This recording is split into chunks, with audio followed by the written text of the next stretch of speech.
E sabe Black Mirror? Sim. Isso não é série do Netflix que está acontecendo, já está acontecendo na vida real. As tecnologias vão acontecendo. Só que essas tecnologias se combinam. Quando elas se combinam, elas criam tecnologias novas, que são mais poderosas. Tá? Então, eu tinha lá, por exemplo, computador, aí depois veio telecomunicações, juntou computador com telecomunicações, tive internet. A internet explodiu e essas duas coisas juntas é muito mais poderosa. A gente começa a ter as tais das internets das coisas em todos os lugares. Então tudo começa a ficar meio online, produzindo dados e compartilhando dados.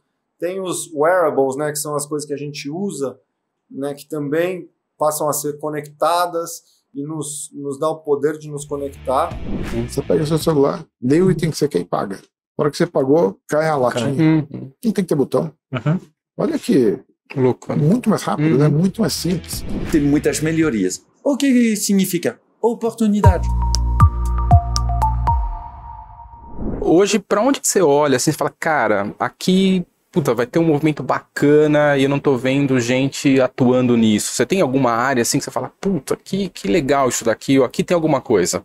Eu acho, assim, que tem isso é natural por conta do que aconteceu, o coronavírus, né? Acho que a área médica, cara, tá num momento de destrave muito grande de inovação. Né? A área médica é uma área muito tradicional no Brasil.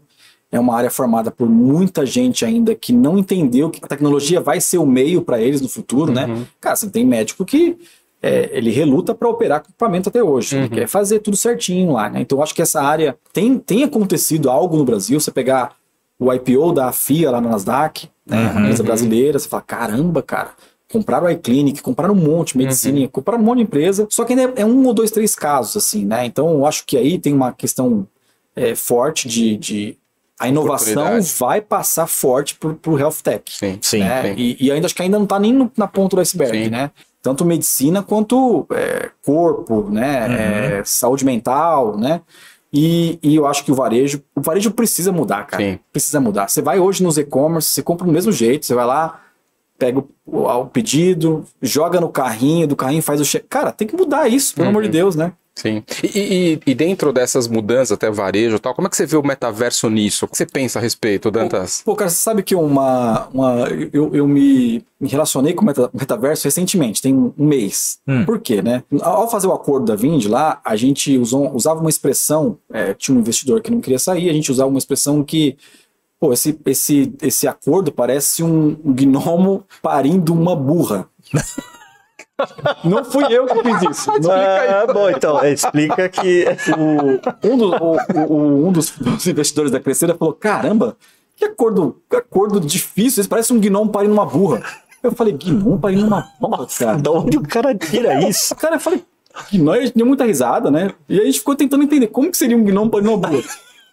Só que aí que eu fiz, cara, minha filha desenha muito bem, né?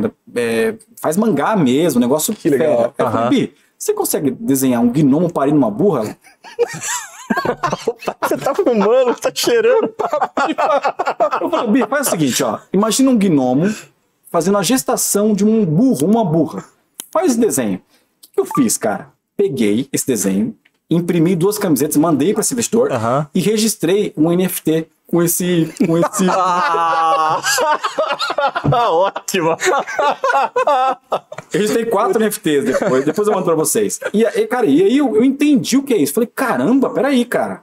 Eu não tava entendendo o que é metaverso. Pra mim, metaverso é Second Life, esse tipo de coisa. Mas quando eu entendi, cara, que o metaverso é um pouco mais amplo que isso, que o dinheiro pode ser outra coisa, que a nossa vida pode ter experiência do outro lado também, e é uma experiência recente com o metaverso, né? Eu acho que 2 coisas que já tá acontecendo, né? Como a gente tem alguns clientes do mercado adulto, o mercado adulto já faz isso. Não sei se vocês sabem, mas no mercado adulto, você já coloca um óculos Rift lá, um óculos, né? E você já tem experiência no metaverso através de algumas plataformas. Cara, você não tá com a pessoa do outro lado, mas você já tem... Sabe Black Mirror? Sim. Isso não é série do Netflix que tá acontecendo, já tá acontecendo na vida real. Então existe já um cenário de metaverso no mercado adulto, no mundo, já funcionando, né? Então você começa, pô, peraí, não tá tão longe, cara. Não tá tão longe, né? Eu só tenho uma preocupação de onde vai parar isso. Aonde que é a vida real e a vida, né? E eu acho que assim, tá todo mundo mesmo tentando entender, né? O que eu descobri recentemente foi NFT, que eu falei, cara, como alguém vai comprar isso? E aí eu Os caras comprando foto de macaco, cara, pagando $1 milhão por foto de macaco. É um negócio que a gente tem que tentar entender, porque vai passar pela tecnologia, cara. Né? A gente tem que estar pronto para isso. Acho que o Brasil tem 20 milhões de pessoas que vão entrar na nova economia, né? Tipo, minha filha tem 14 anos. Cara, daqui 5 anos ela tem 19, já vai ter um trabalho, economicamente ativa. Que mundo que eles vão abrir uma conta num banco? Eles vão numa loja comprar uma roupa? Eu tento entender isso, mas eu não consigo visualizar o que vai ser. Eu acho que é um pouco disso, sabe? Da experiência que vai ter com o metaverso, com a vida real, né? Legal. Depois compartilha com a gente. O Legal. Gnomo Legal. parindo uma... Gnomo parindo uma burra Essa foi boa. Eu não sou um expert, não sei se alguém é já um expert no metaverso. Talvez o Zuckerberg, né? Não sei também, porque já me falaram que o metaverso dele não é exatamente como vai acontecer. Mas eu posso dividir um pouquinho aqui o que a gente está estudando lá na Cirela e até onde a gente já foi. Boa. Redes sociais, 20 anos atrás, ou 10 anos atrás, talvez. Se alguém dissesse pro seu, Kuma, você é casado, ok, mas supondo que você fosse solteiro, não precisa mais ir pra boate, cara. Daqui a 10 anos você não vai mais sair de casa pra paquerar. Ah, como que não vou? Não vai, cara. Você vai ter um perfil público, ou quanto público você quiser que ele seja. Você vai contar lá e aí vai vir um algoritmo que vai dar match de algumas pessoas pra você, e você vai marcar um encontro, a pessoa vai vir na sua casa, ou você vai num barzinho tomar um café, você vai falar, não é possível. Foi rápido e a gente já se acostumou de uma tal maneira que... Então, rede social hoje, enquanto a gente está aqui fazendo esse podcast, as pessoas podem ter entrado e saído da rede social 10 vezes. Com certeza. Do LinkedIn, do Instagram, do Tinder, do Facebook, do TikTok, do Clubhouse. São redes diferentes com propósitos diferentes. Mas em todos eles a gente interage um pouco. Poucos a gente é só espectador. Na maioria das vezes a gente interage, a gente dá as nossas opiniões. Então, a gente fica entrando e saindo desses mundinhos o tempo inteiro. Já virou uma extensão do nosso corpo. No LinkedIn, por exemplo, a gente vê o que os nossos conhecidos, ou nem conhecidos, mas pessoas que a gente admira e tal, estão fazendo profissionalmente. O que eles conquistaram, a gente procura emprego, a gente se põe à disposição. Beleza. O mundo vai evoluindo e diversas coisas vão evoluindo. Então, o poder da internet vai evoluindo. A gente começa a ter as tais das internets das coisas em todos os lugares. Então, tudo começa a ficar meio online, produzindo dados e compartilhando dados. Tem os wearables, né, que são as coisas que a gente usa, né, que também passam a ser conectadas e nos dá o poder de nos conectar e de ter uma experiência mais imersiva. Hoje, se você põe um óculos 3D lá e põe um fone, você sai do lugar que você está completamente, só o corpo fica aqui, mas você entra num outro lugar. Pode ser o metaverso. Qual é o obstáculo? Isso aqui. Porque aquilo que eu falei da gente ficar entrando e saindo o dia inteiro das redes sociais, você não vai ficar pondo tirando o óculos o dia inteiro. Então essa ainda é uma barreira que precisa ser ultrapassada pela tecnologia para que permita que o metaverso seja uma extensão do nosso corpo. E aí o que vai ser, né? Vai ser uma experiência 3.0 de rede social? Acho que é um jeito fácil de digerir isso. Por quê? Porque você vai entrar lá, aí você vai interagir com as pessoas como você interage. Putz, vai ter uma festa que eu sei que o Baldini vai estar. E eu quero trocar uma ideia com o Baldini. O Baldini é o cara que eu quero trabalhar com ele um dia. E o Baldini é meio inacessível a mim, fisicamente, porque ele mora em Vinhedo. Indaiatuba. Tá longe, então é difícil a gente se encontrar fisicamente num lugar público. Mas lá no metaverso é muito fácil. Eu sei que ele vai naquela festa, eu arrumo um convite, porque vai ter convite. E eu vou lá, ô Baldini, tudo bem? Eu sou o Savaia da Cirela, vamos trocar uma ideia e tal, não sei o que lá. E estamos lá conversando como se fosse a vida real. Eu consigo fazer reuniões, eu consigo... fazer o que eu quiser. Na verdade, é uma segunda vida, é uma vida virtual. Eu posso ser o mesmo, eu posso ser uma versão melhorada de mim, eu posso testar versões diferentes de mim, aquela história toda que todo mundo já fala. E para o mercado imobiliário, né? A gente fica pensando, será que vai ter um metaverso do mercado imobiliário?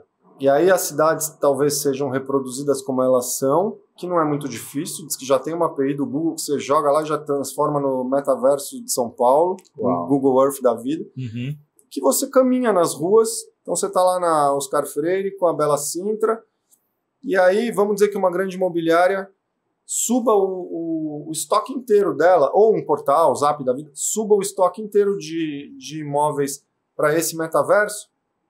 Você vai andar na Bela Sintra e vai dizer, quero vê esse apartamento, tá piscando que tem um apartamento lá no 8º andar.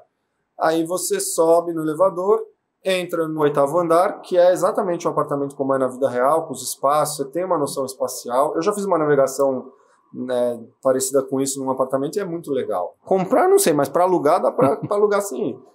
Você vê a vista de todos os cômodos, que é a vista real de fora da cidade. Putz, gostei, não gostei, desce. Vai no outro. Ah, o outro é um prédio da Cirela, que é um lançamento. Opa, então esse aqui é mais legal, porque não é só o 8º andar. Eu posso entrar em todos os andares, ver todas as vistas. Posso ir na piscina, posso ir no salão de festa. Então é uma experiência imersiva. Então, sem sair da minha cadeira, eu consegui percorrer as ruas da cidade que me interessam e subir nos apartamentos e ver, quer dizer, olha que experiência muito legal, espetacular para o consumidor. Cada vez mais a gente vai empoderando ele para que ele, de fato, só visite fisicamente se ele quiser as opções que mais fizerem sentido. Você colocar alguém usando um óculos VR, cara, olha lá, metaverso. E não é isso. Isso é uma parte muito pequena do que é o metaverso. Se você fazer uma analogia com o que o metaverso ele é a evolução da Web 3.0, mas uma pequena evolução da Web 3.0, que era a proposta de você fazer uma unificação através de APIs de todos os processos que existem online. Só que a Web 3.0 não tinha o blockchain. E o metaverso pode existir por causa do blockchain, onde transforma assets digitais em propriedade digital única. Porque, na verdade, a tecnologia que está por trás é a integração de todos os serviços. Então, é você usar o seu cartão do Bradesco para movimentar a conta do Itaú. Isso é metaverso. E eu poder fazer isso em qualquer plataforma, em qualquer loja. Em qualquer loja online eu consegui fazer isso. Da mesma maneira como você hoje tem vários sites que consegue logar com a sua conta do Google, isso é o metaverso. Olha, eu estou num site que não é do Google, que não tem nada a ver com o Google, mas eu posso logar com a conta do Google. A integração desses serviços de maneira cada vez mais sensata, de cada vez mais, que a gente fala seamless, né? Suave, que a pessoa não percebe, é imperceptível, é transparente para ela, é invisível, tudo conectado. Você não precisa ter o trabalho de conectar. Já está conectado para você. Você não precisa ter várias coisas diferentes para fazer diversas coisas. Você, às vezes, com um tipo de serviço, consegue se conectar a outros automaticamente sem você ter esse trabalho, e isso resolve o problema de conexão das coisas. E aí tem vários exemplos que você pode usar para entender o que é esse metaverso, né? O pior de todos é usar, na minha opinião, o VR do tipo, eu vou comprar um terreno no metaverso. Não, cara, o VR no metaverso é um lugar. É um lugar. Ele não é o metaverso. O metaverso pode ser eu com óculos aqui, com realidade aumentada, que eu viro para você e falo assim, poxa, cara, tem um negócio muito legal que é os Game Boys novos que eu gosto de mexer e mudar a tela e colocar a tela retroiluminada. Você fala, pô, isso é muito legal mesmo. Eu quero saber mais sobre isso. E aí eu não preciso nem mandar para você, porque o óculos aqui tá pegando toda a informação, ele sabe tudo que eu tenho de referência e eu falo, não, então tá aí, ó. Eu libero ele para já mandar para você. Eu não preciso nem saber seu e-mail. Porque eles já estão se conversando, já tem os protocolos, as APIs prontas para fazer esse tipo de conversa, porque ele entende que eu estou aqui com você conversando, que eu abri a conversa. Ele sabe o assunto que eu estou falando, porque ele tem meu histórico de busca no Google, de tudo aquilo que eu pesquisei para chegar lá. Então o metaverso é a junção de todos os serviços possíveis existentes, mais o lance do blockchain, para você ter segurança de que aquilo que existe de informação tem um dono. Isso é o metaverso.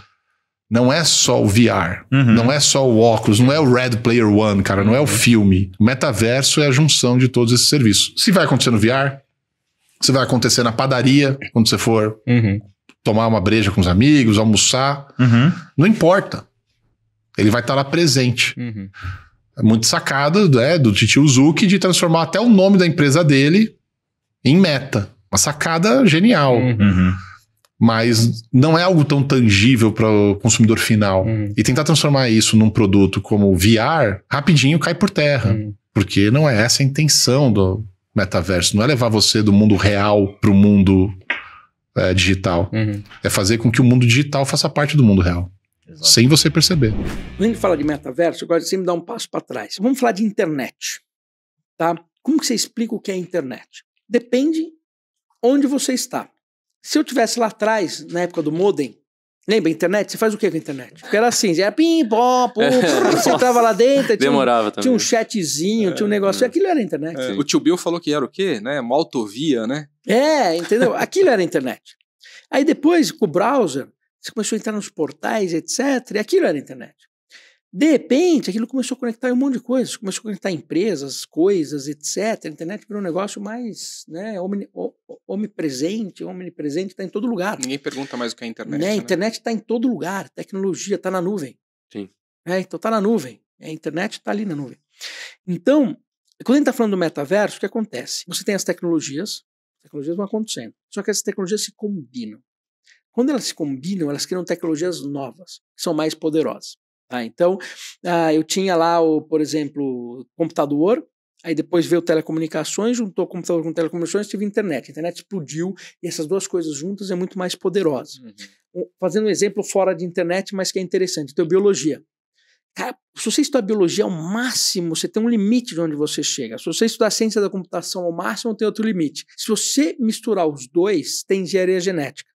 Engenharia genética não tem limite e é infinitamente mais poderosa. Então, se eu tivesse aqui 30 engenheiros genéticos, o que ia sair daqui ia ser um negócio louco. Se eu tenho 30 biólogos, né, o que vai sair é legal, mas não louco. Sim. Né?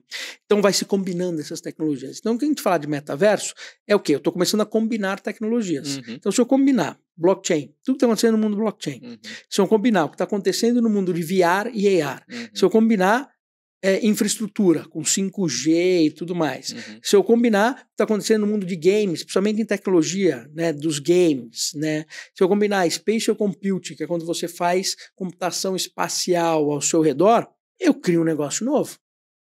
Eu crio uma imersão nova. O metaverso nada mais é que uma evolução dessa combinação de tecnologias para você acessar o teu mundo virtual que você entra hoje. E aí você começa a direcionar algumas coisas. Eu tenho um mundo que ele é imerso, que é quando você cria um mundo seu, né? Então eu vou entrar num jogo que ele está totalmente imerso, que eu posso estar imerso só no computador jogando, estou jogando Free Fire. Tô lá dentro, vai ficando cada vez melhor, depende, eu estou entrando num mundo virtual, num óculos, tô aqui, tô entrando nesse mundo Free Fire. E aí ele deixa de ser jogo, passa a ser jogo, show, passa a ser uma vida inteira lá dentro. Tô abaixo da superfície. Aí eu vou para cima da superfície, com augmented reality, realidade aumentada, onde eu uso um óculos e nesse óculos eu começo a programar o que está ao meu redor. Tipo Pokémon GO. Pokémon GO lava plano os Pokémons. Imagina se eu tô num óculos, puta, a coisa tá rodando aqui ao meu redor. Isso é extremamente poderoso. Vamos lá no Ibirapuera e vamos jogar dama. Campeonato de dama que está acontecendo no chão aqui, a gente jogando, ou um Free Fire acontecendo no Ibirapuera. Né? Ou fazendo uma cirurgia, né? Eu estou olhando aqui, estou vendo o coração batendo e etc. E tem um cara lá em outro lugar me ajudando no que está acontecendo e interagindo ao vivo no que está indo. Então, eu tenho realidade aumentada e realidade virtual. Eu vi a internet nascer. Eu chamei o Pix já da internet das contas. A internet foi para os computadores, tá? O Pix foi para as contas. O Pix, na essência, para o empreendedor aí, pensar, né? Tem que pensar que é uma rede que conecta. Tem espaço de inovação demais, tá? E não pode ser pensado como uma coisa que é para eu mandar dinheiro para você. Ou eu der o QR Code da lojinha e pagar, tá? Você tem que analisar tudo que ele tem ali por trás e usar a sua cachola para pensar em coisas diferentes, tá? Uma vez eu dei uma entrevista em 96 para uma televisão falando sobre a banda larga, que era o cable modem, usar a internet de TV a cabo, que não tinha ainda, estava começando, tá? Eu tinha um na minha casa, que eu tinha um provedor que estava fazendo isso. E a repórter perguntou se dá para mandar e-mail na banda larga. Eu falei, dá, né? Só que com a internet rápida e sempre ligada, você vai ver vídeo pela internet, você vai fazer compras e vai mexer com planilha e editar texto. Tá gravado. Tá? 96. 2006, 10 anos depois a Google lançou lá o Google Docs, que chamava, né? Sim. Eu adotei, eu tenho que usar, sou obrigado a usar por você que inspirou o Google, né? Coincidência, eu tenho certeza que eles não viram isso, tá? Essas coisas, elas vêm das possibilidades que começam a dar estalo na cabeça de muita gente, tá? E isso, assim, para não pegar o mérito para mim, eu morava ainda em República, certo? Quando eu era casado e tal, e a gente ficava tomando República de Nerd, cara. Você abre uma cerveja e fica falando de Bitbyte. E a gente falando como que seria legal se usasse a internet lá. E dessas conversas veio o insight. Tá? Que legal. E aí eu tive a chance de estar na televisão para falar, né? A mesma coisa, o Pix, assim como a internet não era para mandar e-mail, o Pix não é só para mandar dinheiro. Tá? Dá para você criar coisas legais. Por exemplo, bem simples.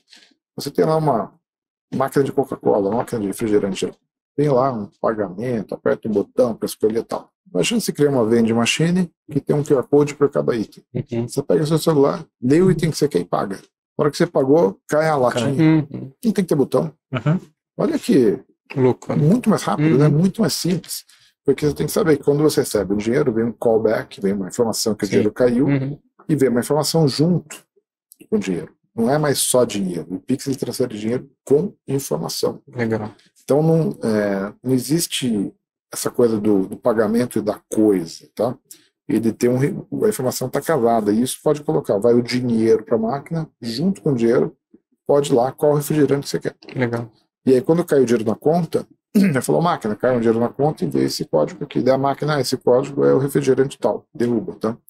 Então você pode, para um câmbio, o Pix Internacional aí, que deve lançar o dia, a indústria do setor está até avaliando de fazer isso. Dá para você mandar um Pix de R$1.000 para alguém que tenha o direito legal de fazer a conversão para moeda, e você passa dentro dos R$1.000 todos os dados bancários da conta destino.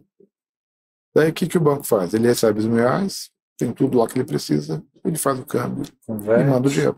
Muito legal. Já tira a taxa. Já tira a taxa, tá, faz. Então você poder carregar ali, se você tiver algum dia um blockchain de imóveis, onde o imóvel já está pré-transferido, falta um pagamento para confirmar, você pode mandar no Pix uma chave, quando bater o Pix ali, caiu na chave, já avisa o blockchain de imóveis, pum, mudou. Então você consegue fazer a transferência da propriedade concomitante ao pagamento. O cartório digital com pagamento digital. Cara, que legal. Mas a transferência de propriedade é a segurança máxima. Pô. E eu uso hoje, assim, no informal, né? Tipo, comprei um carro recentemente, eu fiz até de fazer Pix. Por quê? Primeiro que eu sou o cara que só fala de Pix, né? E segundo o seguinte, na hora de eu fazer o Pix, eu coloquei lá naquele campo de mensagem, pagamento, carro tal, número de chassi tal, etc, etc. Legal. Essa mensagem fica guardada lá no Banco Central. Bacana. Então, se alguém vai falar que eu não paguei o carro, eu paguei. E tá aqui. E tá lá também. Legal. Se quiser qualquer BO aí, ó, vamos lá, pede, algum juiz vai pedir o dado, tá lá. Então fica muito claro que aquele pagamento foi daquela coisa.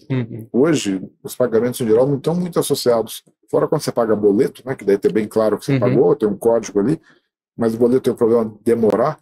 Mas a TED, assim, você faz uma TED, cai um dinheiro e você está dizendo que aquele dinheiro era daquilo, mas o dinheiro pode ser de outra coisa, né? Aí pode entrar em debate. E o Pix, como tem aquela mensagem, entre amigos, serve, toma o pagamento do churrasco ali, né? Mas um negócio mais estruturado pode ser uma chave, um UID de alguma coisa ali, legal. Uma URL que aponta para um lugar. A gente está fazendo um mecanismo de pagar restaurante por pedido de entrega, tá? Então, quando você fizer um Pix, vai ali um código que dá numa URL, que vai ter a lista dos 1.000 hambúrgueres que você pagou. Então, um problema de conciliação, que hoje, a vida de quem, o cara recebe uma TED na conta dele, olha lá, R$1.000. O que é isso? Ele vai nos sites dos N sites que vendem comida para ele, qual que mandou R$1.000? Os dois mandaram R$1.000. Ah, foi esse, tá bom. Tudo bem, dá para ver pelo remetente da TED. Claro. Daí ele baixa aqui, não sei o quê. Trabalho, né? Agora, o dinheiro já cai na conta e dentro do dinheiro está dizendo, isso aqui é o pagamento desses 1.000 hambúrgueres. Dá o URL dos 1.000 hambúrgueres. Você baixa o URL, quer dizer, o próprio software de PDV ali do restaurante já consegue receber os pedidos depois da baixa de todos. Que legal. E o dono do restaurante só tem que fazer a comida. Sim, né? muito legal. Não tem que legal. ficar se preocupando com isso. São coisas que você pode melhorar a vida das pessoas com o Pix. Segundo o começo da internet era a internet, a tiveram a ideia do vídeo, a VPN, etc, né? E foram criando um monte de coisa legal, rede social, etc. Né? Legal. Vamos criar muita coisa legal no Pix. Que bacana. A transformação digital já era. A ficha caiu com a pandemia, muitas pessoas trabalhando remotamente, como todos os desafios. E não estou falando só de grandes empresas. Se você tiver um restaurante no começo da pandemia sem delivery, ficou complicado. Sim. Com certeza. E o que aconteceu para elas vai acontecer, quem me está ouvindo, vai acontecer para o seu negócio, qualquer que seu negócio seja. Disso eu tenho certeza. Nós vimos, começou com publicidade, do qual eu participei. Agora Globo, Netflix, bancos, Nubank, Fintechs. está indo, está acontecendo para qualquer. Então você tem que abraçar, seja pequena empresa, seja média, seja até fazenda, gente. Você, com toda essa experiência, né, global, né, trabalhado na Ásia, na Europa, tudo, né, e, enfim, empreendendo aqui no Brasil, você acha que está bem atrasado em relação a esse processo de entender, de compreender a transformação digital em relação a esses outros países? É muito engraçado o que você fala. Por que você acha atrasado? Não, tô te perguntando. Não, mas Eu é julgo- engraçado que a pergunta seja porque estamos atrasados. Parte do Brasil é muito atrasado, parte do Brasil é muito à frente. Porque você é o quinto país mais desigual do mundo. Na transformação digital, também. As pequenas e médias empresas, as empresas mais familiares, elas estão ficando por fora. Isso traz um problema gigante. Ao mesmo tempo, os maiores do agronegócio são, eu imagino, muito mais digitalizados do que você vai encontrar na França. Então, não tem um Brasil, tem milhares de Brasil. E aí, estava na Unicamp, antes de vir para cá, encontrei como BIOS, o Centro de Ciência de Dados aí, com alguns professores, nós temos um projeto muito bacana, que eu contarei um pouco mais depois. É de ponta, é de ponta mesmo, é uma inteligência artificial, então aí tem milhares de Brasil. É um Brasil que está avançado, né? Totalmente. Uma das dificuldades do Brasil, você é um dos países mais fechados do mundo. Eu sendo investidor, porque eu tinha um visto de investidor, não estou bem-vindo no Brasil. Estruturalmente, administrativamente. É complicado.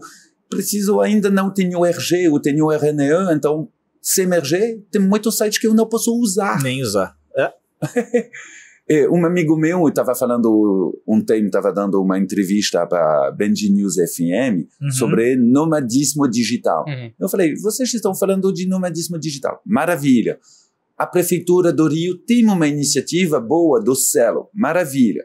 Se você chegar como nomadismo digital e não tem, faça seu CPF antes, imagina o que você podia fazer sem CPF. Quase nada. Nada. No Brasil? No Brasil, muito complicado. Eu tenho amigos, eu estava contando nessa entrevista, eu tinha um advogado inglês, eu tinha um trader americano, um amigo da Bélgica, muitos porque o tempo tá bom, é barato para elas morar no Brasil uma temporada.